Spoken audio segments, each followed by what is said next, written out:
तो दिक्कत है चेस्ट में। इसमें दिक्कत हुई है। हाँ चेस्ट में दिक्कत है।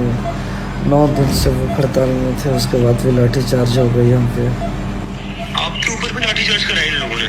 जी, इसलिए ना मुझे ज़्यादा दिक्कत हो गया। अरे यार। নমস্কার, দেখছেন কলকাতা টিভি। আপনাদের সঙ্গে রয়েছি আমি ঋষিকেশ। ঝাড়খণ্ডে ছাত্র আন্দোলন চলছে, আর এই ছাত্র আন্দোলনের নেতা দেবেন্দ্র মাহাতো তিনি অসুস্থ হয়ে হাসপাতালে ভর্তি। লাঠিচার্জ করা হয়েছে। গতকাল যে আমরা দেখেছিলাম যে বিধানসভা অভিযান ছিল এই ছাত্র আন্দোলনের অন্যতম মানে বলা যেতে পারে তাদের যে আন্দোলনের একটা অংশ, সেই বিধানসভা অভিযানে গিয়ে আহত হন বহু ছাত্রই। এবং এই আন্দোলনের অন্যতম নেতা এই দেবেন্দ্র মাহাতো, যিনি 9 দিন ধরে অনশনও করেছেন।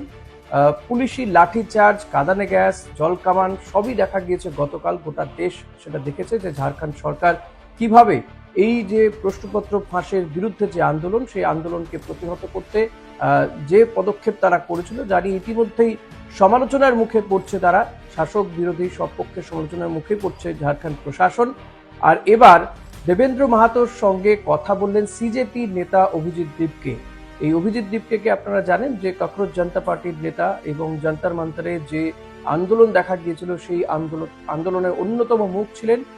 তিনি কথা বললেন এই ঝাড়খণ্ডে যে আন্দোলন চলছে সেই আন্দোলনের অন্যতম মুখ দেবেন্দ্র মাহাতোর সঙ্গে, এবং তাদের মধ্যে দীর্ঘক্ষণ কথা হলো, আপনারা কিছুটা শুনেওছেন।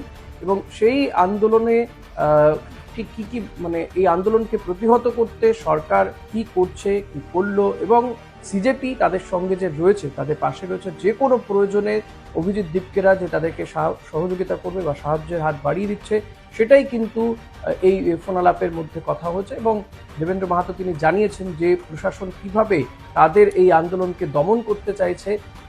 ঝাড়খণ্ড প্রশাসন এমনিতেই সমালোচনার মুখে পড়ছে, কারণ আমরা দেখেছি যে বিজেপিও তাদের সমালোচনা করছে, বাঁধ ডেকে দিয়েছে। অপরদিকে রাহুল গান্ধী গতকাল তিনি বলেছেন যে এভাবে শিক্ষার্থীদের ওপরে কোনোভাবে দমনপীড়ন চলবে না, তাদের সঙ্গে কথা বলে সমস্যার সমাধান করতে হবে।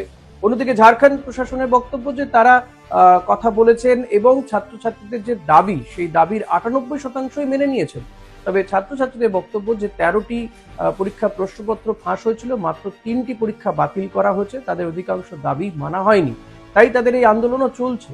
তবে এই আন্দোলনের মধ্যে এই যে আন্দোলনকারীরা তারা যে পাশে সবাইকেই পাচ্ছে, এবং তাদের আন্দোলনের সমর্থনে এগিয়ে আসছে সিজেপিও, পাশাপাশি কংগ্রেসের বলা যেতে পারে যিনি এই মুহূর্তে কংগ্রেস নেতা রাহুল গান্ধী বা লোকসভার বিরোধী দলনেতা রাহুল গান্ধী, তিনিও কার্যত শিক্ষার্থীদের পাশেই দাঁড়িয়েছেন।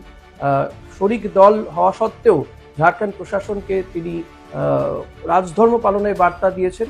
তা সত্ত্বেও দেখা যাচ্ছে যে ঝাড়খণ্ড প্রশাসন তারা এখনো পর্যন্ত ছাত্রছাত্রীদের যে দাবি দেওয়া, সেই দাবি দেওয়ার সবটা মেনে নেয়নি। আগামী দিনে এই আন্দোলন আরো বড় আকার নেয় কিনা, বা সেক্ষেত্রে চাপে পড়ে ঝাড়খণ্ড প্রশাসন, হেমন্ত সোরেন সরকার, তারা কি সিদ্ধান্ত নেয়, সেদিকে অতি অবশ্যই নজর থাকবে। दिक्कत है चेस्ट में। इसमें दिक्कत हुई है। हाँ चेस्ट में दिक्कत है। 9 दिन से वो हड़ताल में थे, उसके बाद भी लाठी चार्ज हो गई हम पे। आपके ऊपर भी लाठीचार्ज कराया इन लोगों ने? जी, इसलिए ना मुझे ज़्यादा दिक्कत हो गया। अरे